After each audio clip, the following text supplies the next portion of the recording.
반갑습니다. 지금의 우리나라의 불교를 갖다 대승불교라고 이야기하지 않습니까? 이런 거는 기본적인 거는 아시고 계실 것입니다.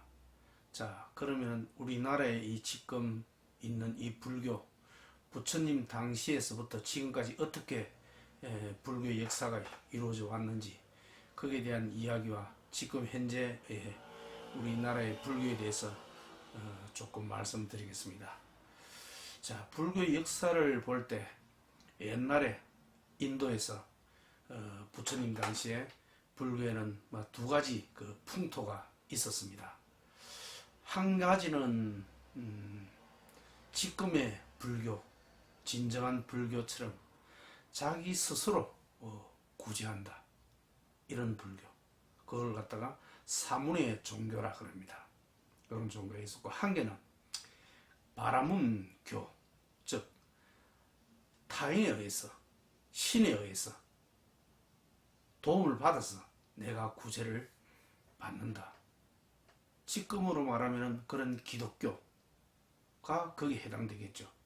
그런데 불교는 그와 다르죠. 우리의 노력으로 스스로 수행을 통해서 깨달아서 마음의 안정을 찾는 것, 즉 자력 종교죠.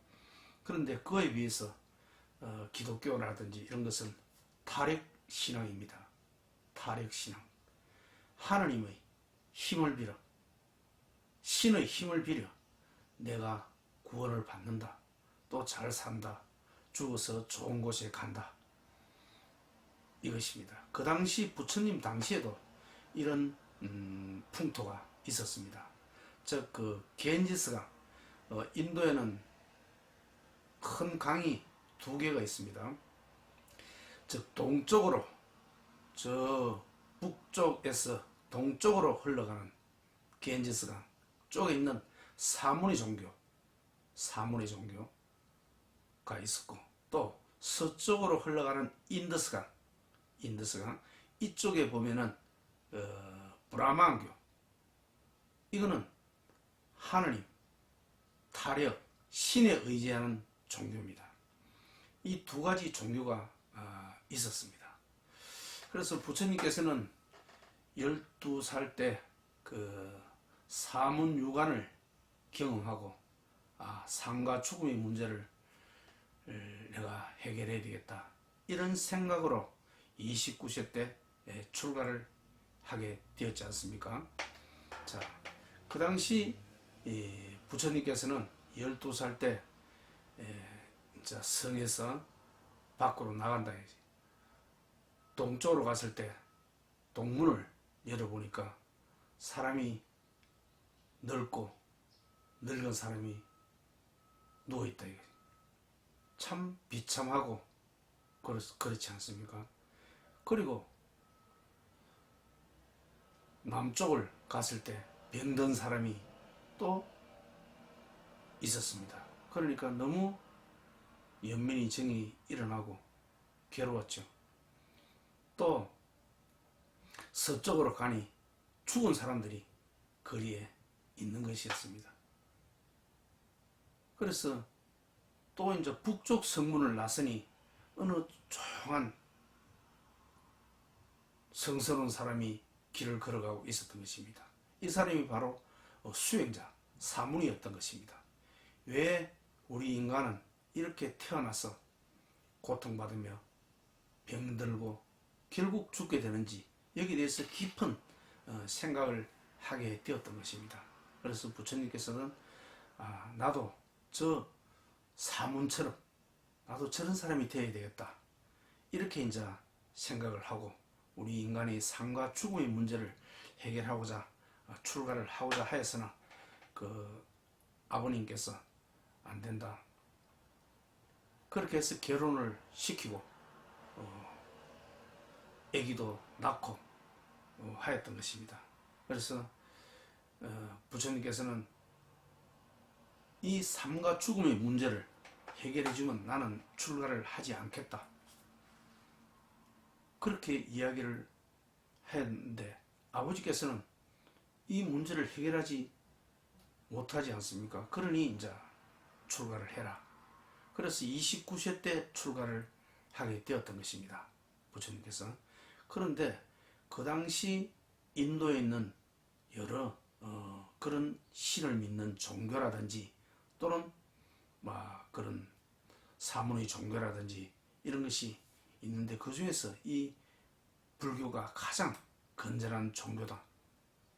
그래서 부처님께서는 그런 그 타렉 종교, 신을 믿는 종교, 바라문교 이쪽을 가지 않고 내가 사문처럼 수행자처럼 나도 해야 되겠다 싶어서 부처님이 살고 있는 북인도 카필라바스투에서 이제 출가를 하시가지고 즉 동쪽으로 내려오면서 그 사문들이 하는 수행을 배우게 되었던 것입니다.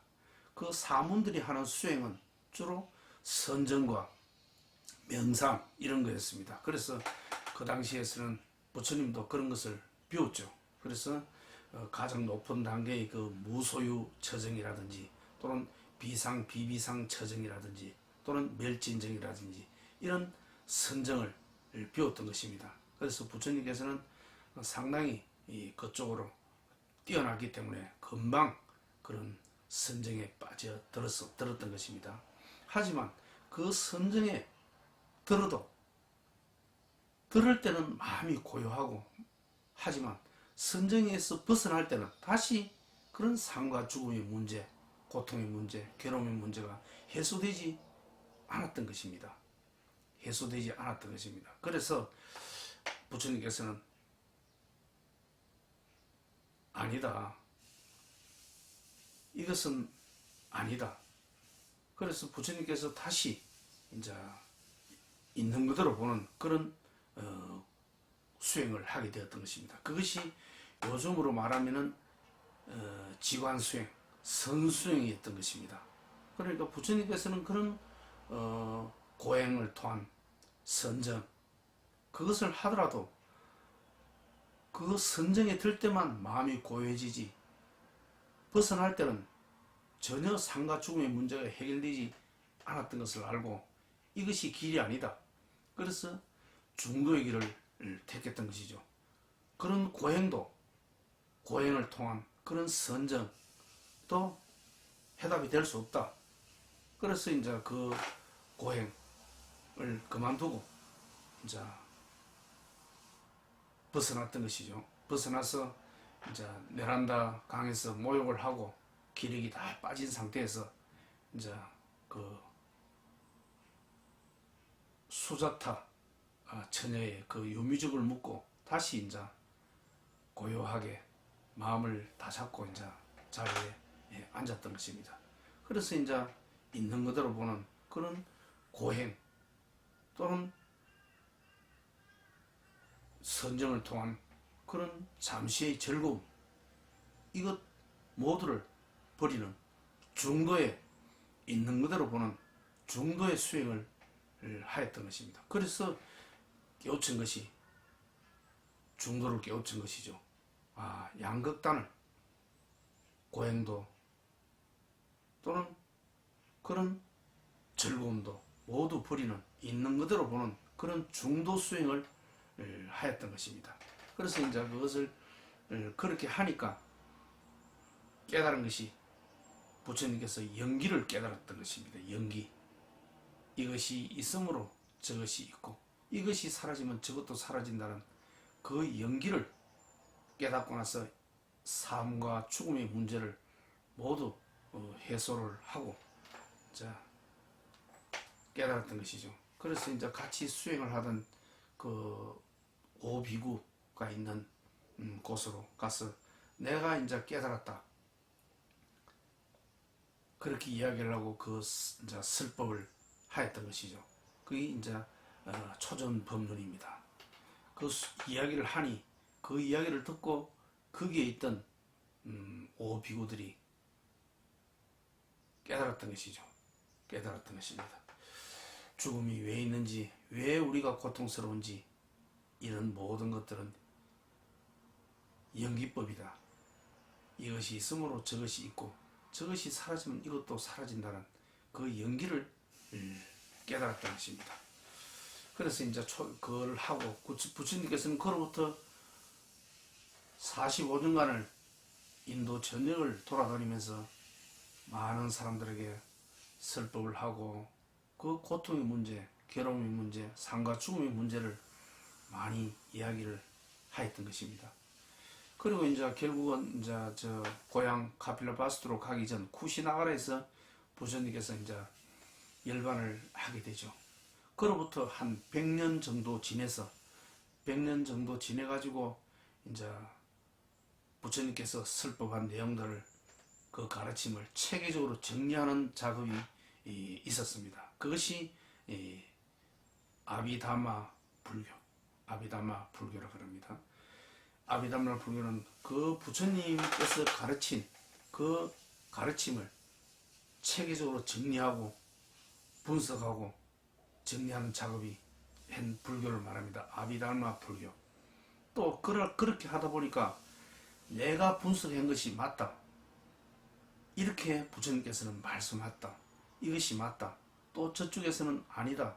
이것이 맞다. 이렇게 해서 여러 부파가 부처님 사후 100년 정도 여러 부파가 생기게 되었죠. 그것이 부파불교입니다. 한 20여 부파가 있었다고 그럽니다. 그것을 개인의 깨달음, 개인의 마음이 고요한 상태, 해탈하는 상태. 그래서 이것을 소승불교라 그럽니다. 소승불교. 이건 남방불교죠. 즉, 그 태국이나 미얀마나 스리랑카 같은 데에서 한 지금도 여기에는 소승불교. 자기 자신의 괴로움을 소멸하는 아라한이죠. 소승불교의 극치 아라한 아닙니까? 그 번뇌에서 벗어나서 자신이 고요한 상태, 마음이 고요한 상태가 되는 그런 아라한입니다. 그런데 각자 이제 그 부파불교 내가 하는 것이 부처님의 바른 정법이다. 아니다. 우리가 하는 것이 바른 정법이다. 그렇게 서로 의견 대립이 있었습니다. 그래서 이제 새로운 지금의 그 소승불교에 대해서 대승불교가 나타났던 것이죠. 대승불교. 대승불교는 그런 소승불교, 즉 우리가 맞다, 내가 맞다, 네가 틀리다 이렇게 여러 분파가 나눠진 그 상태는 결국 우리가 부처님 말씀을 통해서 괴로움의 강을 건넜으면은 그 뗏목을 버려야 되는데 그 뗏목을 필요하다고 끝까지 붙잡고 내 것이 맞다, 네 것이 맞다 이렇게 주장하는 것은 맞지 않다. 그로 인해서 그런 반야사상, 지혜, 법공사상이라 그럽니다. 법공사상, 법이 공하다. 법도 없다는 것입니다. 왜? 괴로움의 강을 건넜으면 부처님의 그 말씀조차도 버려야 된다. 그것이 아무리 좋다 그래서 괴로움의 강을 건넜는데도 그 뗏목을 짊어지고 간다면 그것이 과연 바른 태도이겠는데. 그래서 법조차도 부처님의 가르침조차도 버려야 된다. 그래서 나왔던 것이 대승불교입니다. 그래서 대승불교는 소승불교 입장에서는 이것을 부처님의 말씀이 아니다.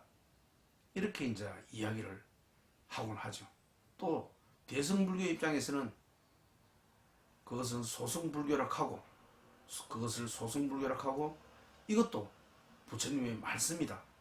이런 이야기를 하고 소승불교에서는 이것은 부처님의 진정한 가르침이 아니다. 이런 이야기를 합니다. 그런데 지금 우리나라의 불교는 대승불교죠. 대승불교.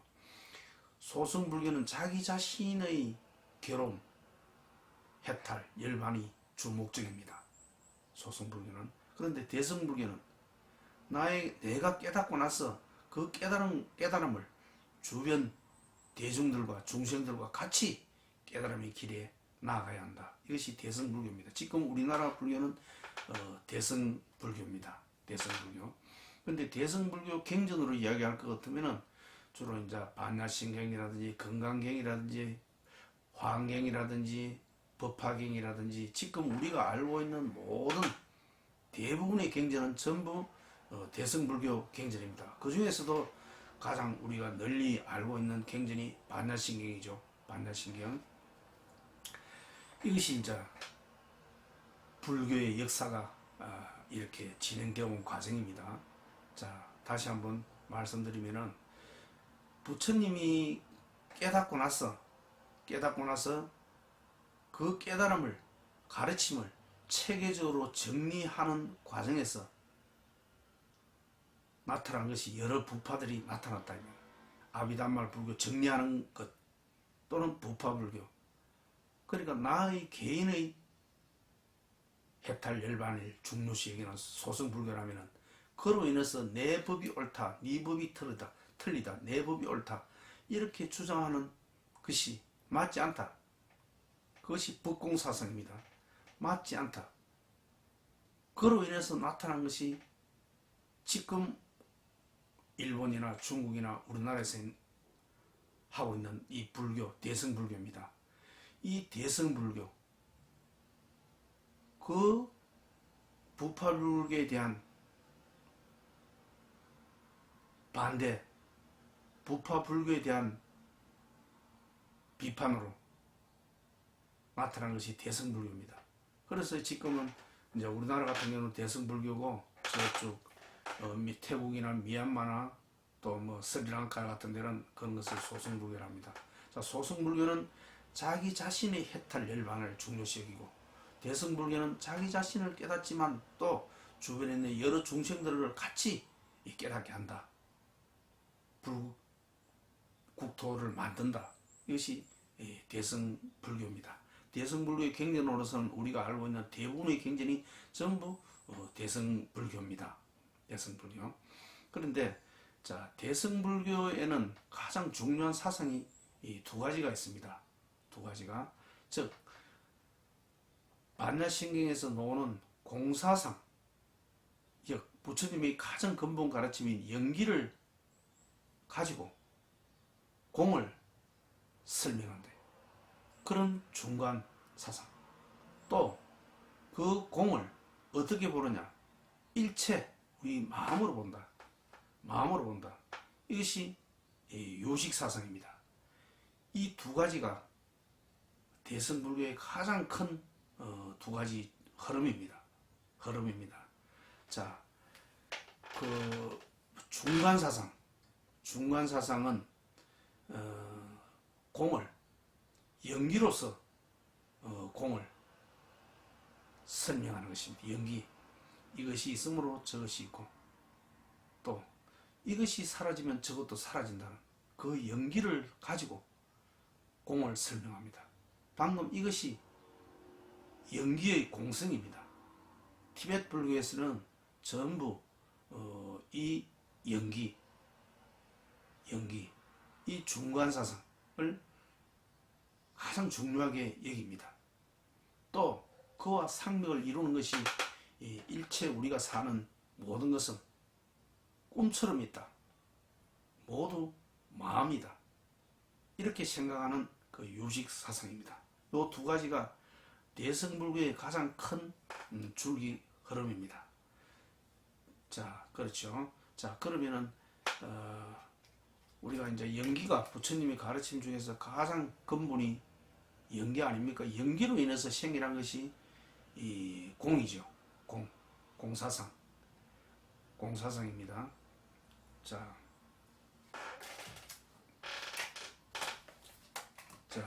이 중간 사상은 우리가 가장 간단하게 표현할 수 있는 것들이 색적 시공입니다. 반야신경에 나오는 이야기죠. 색적 시공.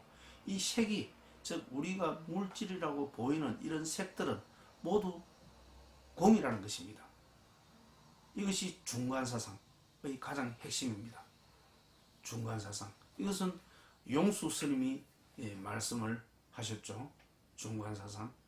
용수 스님. 그런데 이것의 기본은 무엇입니까? 연기입니다. 연기. 그러니까 중간 사상은 공의 논리학입니다. 공의 논리학. 자, 색즉 시공할 때 그 색, 우리가 눈에 보이는 이런 물질과 현상들은 모두 색입니다. 형상들은 이 색이 공이라는 것입니다. 이것이 중간사상입니다. 왜 공이냐? 연기의 입장에서 볼 때 공이라는 것입니다. 그러니까 이 세상에 존재하는 그 어떤 것도 실체적인 것은 없습니다. 모든 것은 우리 머릿속에 있고 마음이 만든 것이라는 것입니다. 마음이 만든 것이라는 것입니다. 자, 실제 세계에는 아무것도 없다는 것입니다. 실제 세계는. 이것이 공을 연기로서 설명하는 중간사상입니다. 공을 연기로서 설명하는 중간사상입니다. 자, 연기는 무엇입니까? 조건적으로, 의존적으로 생겨난다. 의존적으로 생겨난다. 근데 그 조건은 우리의 생각에서 일어납니다. 이것이 중간사상입니다. 자, 우리가 이제 어떤 방에 들어갑니다. 그런데 누구는 이 방이 좀 크다 이렇게 이야기를 합니다. 그런데 이 사람은 자기가 좀 작은 방을 머릿속에 생각을 하고 있을 때 작은 방보다는 이것이 크네 이럴 때 크다고 이야기를 합니다. 그런데 어떤 사람은 이 방을 작다고 생각합니다. 왜? 자기는 좀 방이 큼지막한 것을 생각하고 있었는데 거기에 비해서는 이 방이 작다는 뜻입니다. 그러니까 그런 조건, 그 조건은 우리의 뇌, 우리의 마음, 우리의 생각 속에 있는 그 조건, 그 조건과 비교했을 때 이것이 크다 하고 어떤 사람은 이것이 작다고 이야기를 합니다. 그 조건, 그러니까 일체 모든 것은 그 조건으로 인해서 생겨나는 것이지 실제적으로 그 방이 큰 것은 아니고 작은 것도 아닙니다. 이것이 중간사상입니다. 삶과 죽음도 마찬가지입니다. 자, 크다 작다도 어떤 것과 비교를 통해서 아무리 이것이 누구는 크다 할 수도 있고 작다 할 수가 있습니다. 성냥개비와 비교했을 때 이거는 큰 것이죠. 하지만 긴 막대기와 비교했을 때는 이것은 작은 것입니다. 그 비교, 그것이 조건입니다. 인연이죠. 그 조건과 환경, 인연에 의해서 이것은 커지는 것이고 또 그런 조건과 환경, 인연에 의해서 이것은 작아지는 것입니다. 그러니까 이것은 크다도 맞지 않고 작다도 맞지 않습니다. 이것의 크기는 공하다는 것입니다. 삶과 죽음도 마찬가지입니다. 우리가 어떤 머릿속에서 어떤 생각을 가지고 있느냐에 따라서 삶과 죽음이 생겨납니다. 우리가 삶이라 하는 것은 우리가 일반적으로 많은 사람들은 삶을 어떻게 생각합니까? 태어남을 이 세상이 이렇게 있다는 것입니다. 그런데 이 세상에 없던 내가 새롭게 태어납니다. 이것을 태어났다 그럽니다. 그것은 모두 우리의 생각에 의존하는 것이죠. 의존하는 것입니다. 이 세상이 원래 있는데 여기에 없던 내가, 존재하지 않는 내가 나타나는 것을 태어났다 그러고, 죽는다는 것은 무엇입니까? 이 세상은 여기 있는데 내가 이 세상에서 사라질 때 그때 죽는다고 이야기합니다. 그것은 무엇입니까? 나의 생각, 내가 그렇다고 그것이 삶이고 그것이 죽음이라고 나의 생각을 조건으로 해서 삶과 죽음이 일어난다는 것입니다. 일체 모든 것은 그런 조건으로 생겨납니다. 그 조건은 우리의 생각, 마음, 거기서 일어난다는 것입니다. 그러니까 조건에 의해서 생겨난다는 것입니다. 그러니까 그 삶과 죽음도 공하다는 것이죠. 삶과 죽음도 공하다는 것입니다. 그 생각에 의해서 삶이 생기고 생각에 의해서 죽음이 생기는 것입니다. 그런데 과연 그 생각은 모두 허망하다는 것이죠. 생각은 모두 허망한 것입니다. 우리가 태어나서 어떤 과정을 반복적으로 되풀이하는 과정에서 어떤 고정관념, 생각이 자리 잡게 된다는 것이죠. 그런데 그것을 믿고 어떤 판단을 내린다는 것입니다. 그런데 그 판단은 맞지 않다는 것입니다. 모두 허상이라는 것입니다. 그런 판단, 그런 생각 모두 허상이라는 것입니다.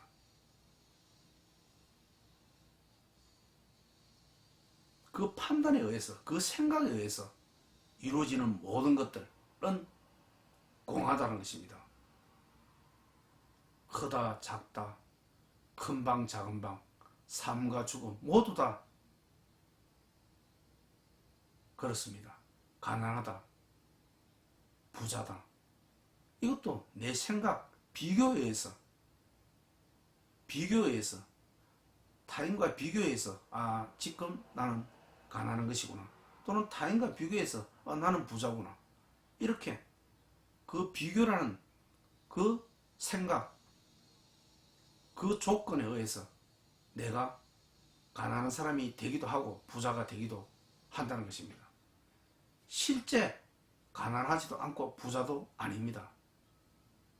그것이 그러니까 우리가 하는 그런 세상에 있는 모든 것들은 전부 그런 것들입니다. 생각이 생각의 조건에서 지어낸 것들입니다. 생각의 조건에서. 그래서 이 중간, 즉 유식은, 우리가 있는 일체 모든 것은 꿈처럼 있다. 꿈처럼 있다. 그런데 중간은, 공사상 입장에서 이 중간은 우리가 삼라만상에 있는 일체 모든 것은 실제 하는 것이 아니고 조건에 의해서 생겨났다. 그 조건은 생각 속에서 일어난 것입니다. 생각 속에서 일어난 것입니다. 그런데 그런 말과 언어, 그런 관념들은 모두 생각에서 만들어진 것이지 현실에서 실제하는 것이 아니라는 것입니다. 현실에서 실제하지 않는다는 것입니다. 자, 그래서 중간 사상은 그 생각의 틀에서 벗어난다는 것입니다. 그래서 해탈의 논리학이라고 이렇게 이야기를 합니다. 그 생각에 매여 있다는 것입니다. 그것이 속박이죠. 그 속박에서 벗어나는 것이 해탈 아닙니까? 우리는 그런 속박 속에 살고 있는 것입니다. 속박 속에서, 그 생각 속에서 죽음이 있고 삶이 있고 큰 방이 있고 작은 방이 있고 가난하다가 있고 부자가 있는 것입니다. 그 생각의 속박에서 벗어나는 것, 그것이 중간사상입니다. 그런 생각이 모두 허구다는 사실을 아는 것입니다. 그것은 내 생각이 조건으로서 만들어낸 것일 뿐입니다.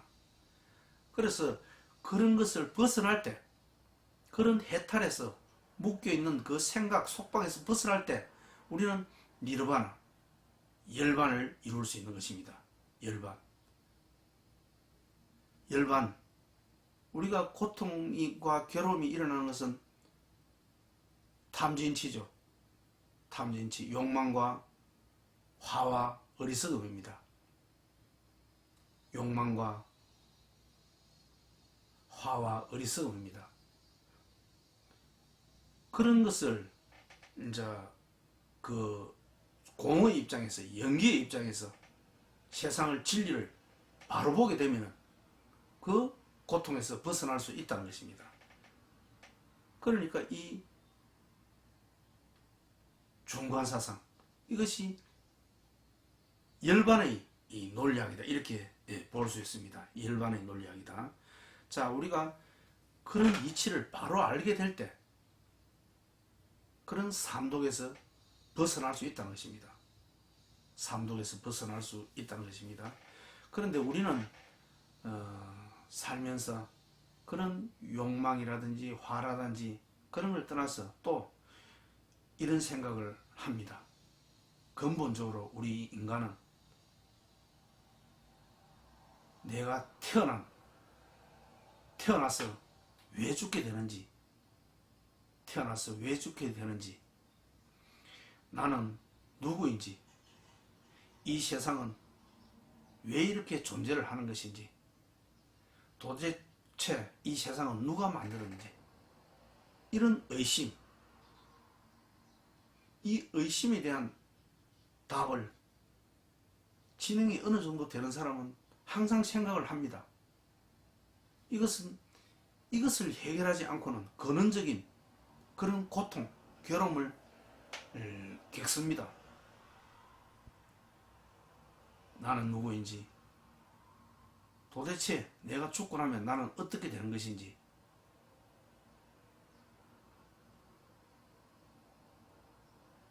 우리는 그런 고통을, 인지의 고통, 그런 생각의 고통을 겪습니다. 그런데 이것은 근원적인 고통은 해결하지 않고는 결코 우리 인간이 안락함, 물질적인 그런 욕망도 이루기 어렵지만 또 그런 인지적 고통에 대한 의심, 답이 없으면 언제나 우리는 고통스럽게 살 수밖에 없습니다. 그래서 그런 나는 누구인가? 도대체 이 세상은 누가 만들었는가? 이 세상은 왜 존재하는가? 이런 근원적인 의문에 대한 답을 찾는 것, 그것이 바로 불교 공사성입니다. 중간사상입니다. 그럴 때 우리는 그 의문이 해소될 때 머리도 시원해지고 또 그런 욕망도 줄어들고 화도 줄어들고, 그래서 가슴 속에 그런 원한이 줄어들게 되는 것입니다. 그래서 이 불교가 그런 측면에서 아주 중요한 역할을 한다, 이렇게 보죠. 자, 불교는 연기의 논리학입니다. 또 연기는 공사상이죠. 자, 그렇습니다. 자, 공이라고 하는 것은 이야기를 했죠. 공은 일체 모든 것은 연기에 의해서 생겨나기 때문에 실질적으로 존재하는 것은 없다. 모두 조건과 환경, 인연에 의해서 생겨나고 인연에 의해서 사라진다. 그러니까 있다는 것은 단지 꿈속에 있는 것이다. 실제로 우리의 몸도 잠시 잠깐 있는 것도 아닙니다. 잠시 잠깐 우리의 몸도, 일체 모든 것이 그렇습니다. 찰나생찰나멸입니다. 찰나생찰나멸입니다. 자, 이런 것을 볼 때 우리가 세상 모든 것은 크다 작다, 큰 방 작은 방, 삶과 죽음 모두 다 우리의 인지 속에서, 생각 속에서, 마음 속에서 그것을 만들어낸다는 것입니다. 실질적으로 삶이 있지 않다, 죽음이 있지 않다는 것입니다. 죽음은 우리가 아까도 말씀드렸지만 죽음은 여기 세상에 있는데 내가 사라지는 것, 이것이 죽음이고, 삶은 여기에 세상에 있는데 내가 태어나는 것입니다. 그런데 우리가 이 삶은, 이 태어남을 경험한 사람은 아무도 없습니다. 우리는 삶 속에 있을 뿐입니다. 왜? 삶과 이 세상은 동일한 것입니다. 하나인 것입니다. 이 세상에 있는데 내가 태어나지 않았다는 것입니다. 삶을, 태어남을 경험한 사람이 아무도 없고 죽음을 경험한 사람도 아무도 없습니다. 우리는 이 세상과 함께 사라지죠. 또 이 세상과 함께 여기에 태어납니다. 그러니까 태어나기 전에, 세상은 있는데 태어나기 전을 경험한 사람이 아무도 없다는 것입니다. 세상은 있는데 내가 사라지는 것, 경험한 사람 아무도 없다는 것입니다. 모두 다 우리의 생각으로 세상은 여기 있는데 내가 없던 내가 여기서 나타나는 것이 생이고, 세상은 여기 있는데 내가 사라지는 것이 죽음이라는 우리의 그 생각, 그 질문이 잘못되었다는 것입니다. 그러니 생가사가 벌어지는 것입니다. 모든 이 세상의 모든 것은 우리의 생각, 인지작용입니다. 인지작용으로서 그런 것이 벌어집니다. 그것은 인지작용은 실제 일어나는 이 현실과 맞지 않다는 것입니다. 다르다는 것입니다. 이 현실은 모두 조건에 의해서 생겨나고, 그 조건은 우리 마음에 의해서 생겨납니다. 자, 그렇습니다. 그러니 우리가 기존 근본적으로 가지고 있는 그런 사고, 생각에 반한다. 반대로 한다. 시계가 오른쪽으로 돌아가지 않습니까? 우리는 그런 습관 속에서 살고 있습니다. 그런 습관 속에서 생각을 합니다. 인지를 합니다. 하지만 이 부처님의 공사상, 중간사상은 그것을 반대로 돌리는 작업을 합니다. 그러니까 우리가 기존 살아가는 그 방식, 그 생각의 방식, 그 논리의 방식으로 해서는 이 경험을 벗어날 수가 없습니다. 그래서 그것을 시계를 반대 방향으로 돌리는 그것이 연기고 공이고 또 중도입니다. 그럴 때 내 머리가 어떤 삶과 죽음도 어떤 것도 전부 머리가 시원해진다는 것입니다. 의문이 해소된다는 것입니다. 그러니 두려움이 없겠죠. 의심이 없어진다는 것입니다. 그래서 그 연기, 공을 보면은 세상 보는 눈이 달라집니다. 세상 보는 눈이 달라집니다. 우리는 그런 부처님의 말씀, 연기의 세상, 공의 세상을 알지 못하면 기존에 살아가는 방식대로 살아갑니다. 그 방식대로 생각을 합니다. 그 방식대로. 그러니까 삶이 벌어지고 죽음이 벌어지고 큰 것이 벌어지고 작은 것이 벌어지고 가난이 일어나고 부자가 일어나고 큰 방이 일어나고 작은 방이 일어납니다. 기존의 그 인지의 방식으로는 그런 것이 일어나고 그것이 바로 분별 아닙니까? 그 분별이 모든 고통과 괴로움의 원인이라는 것입니다.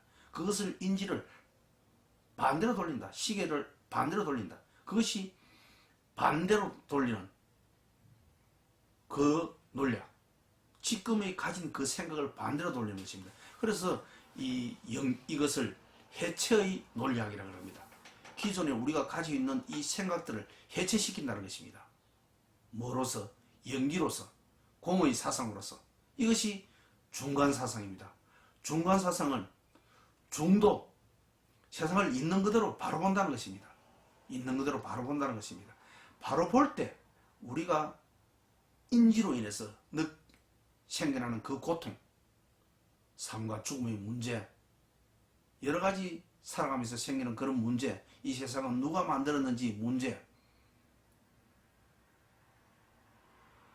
이 세상은 왜 존재하는가, 나는 누구인가, 이런 문제에 대한 답을 찾을 수 있다는 것입니다.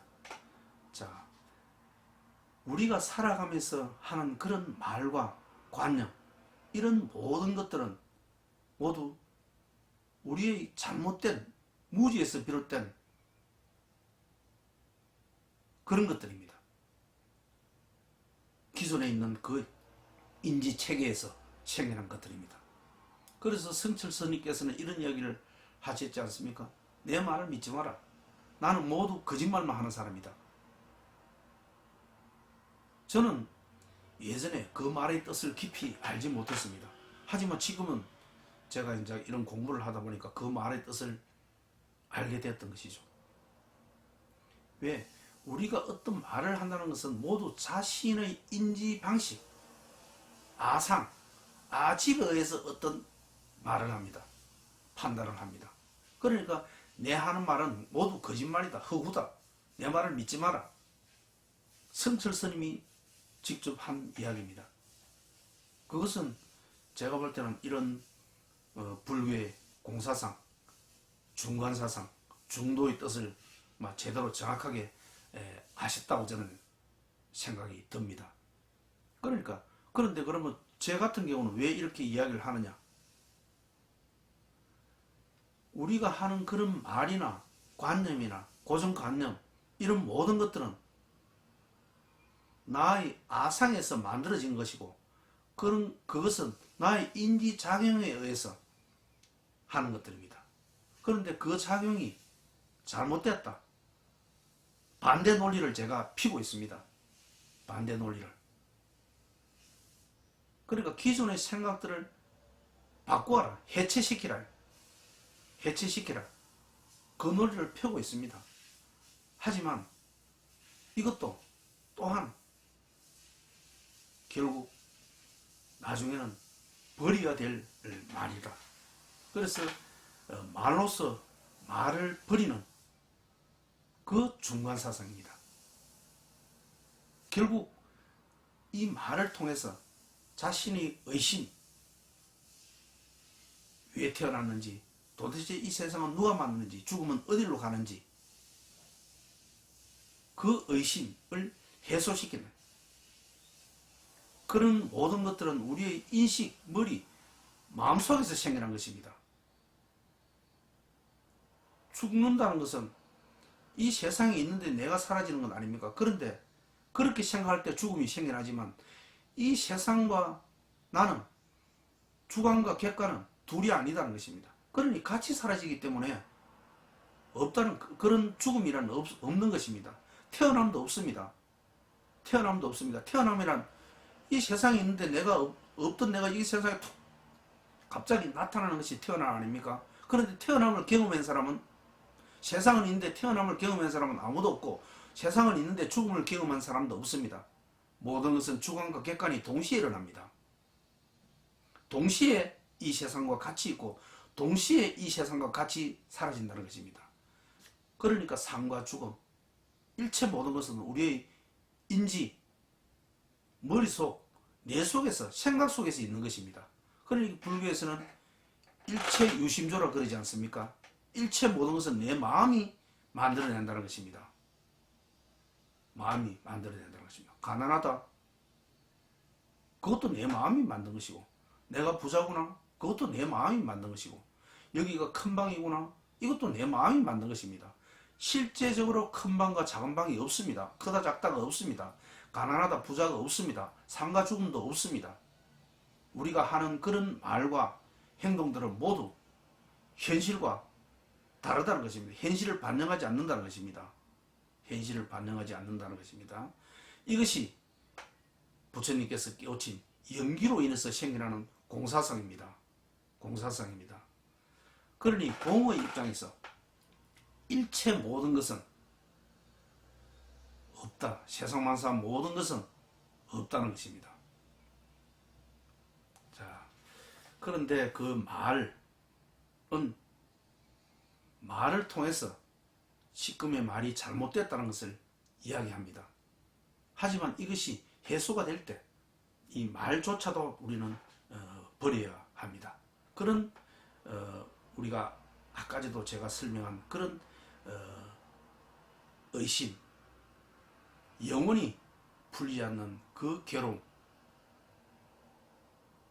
나는 누구인가, 내가 죽으면 어디로 가는가, 이런 모든 괴로움, 그런 의문들은 이 연기, 중도, 중간 사상을 알면 그 질문 자체가 벌써 잘못되었다. 그런 질문은 있을 수 없다는 것입니다.